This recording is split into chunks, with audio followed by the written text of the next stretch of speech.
This programming is sponsored by Central Market with picnic sandwiches, salads, and Cypress Grove Midnight Moon cheese for watching the solar eclipse. More at centralmarket.com. This is the Engines of Our Ingenuity, made possible by the Friends of KUHF Houston. Today we ask how many points to take off.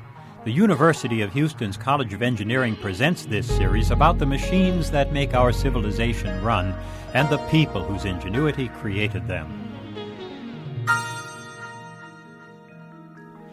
The 1996 Olympic Games have been driving me nuts. If I have to watch one more little girl break down and cry because she bounced when she landed, I'm going to switch channels to professional wrestling.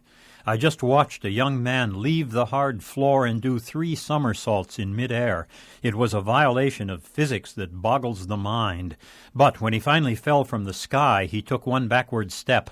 That single glitch blew him out of competition. This is no longer about real excellence. It's about the far drearier business of tedious perfection. The only way you can be perfect is to be cautious and conservative. I call what I'm watching the points-off mentality. You start off with a score of 10 and then work your way down.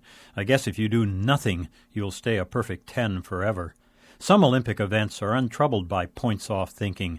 When you race against the clock. When you high jump or long jump, you're out to beat gravity any way you can. And that process can lead to invention.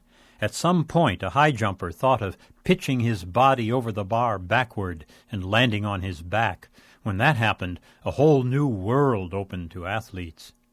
But gymnasts, divers, and most ice skaters are dedicated to being perfect.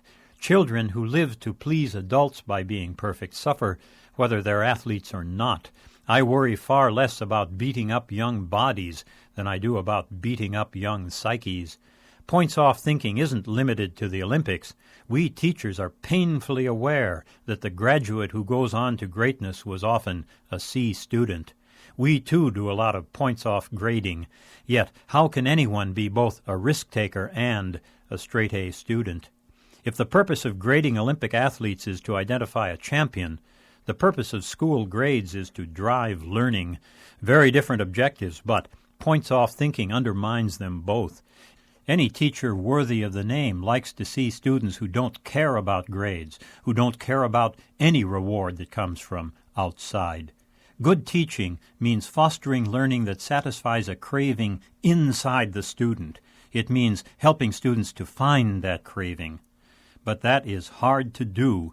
It's difficult, the way trying to grade a gymnast is difficult. It's so much harder than just deducting points for moving a leg when you land on the mat.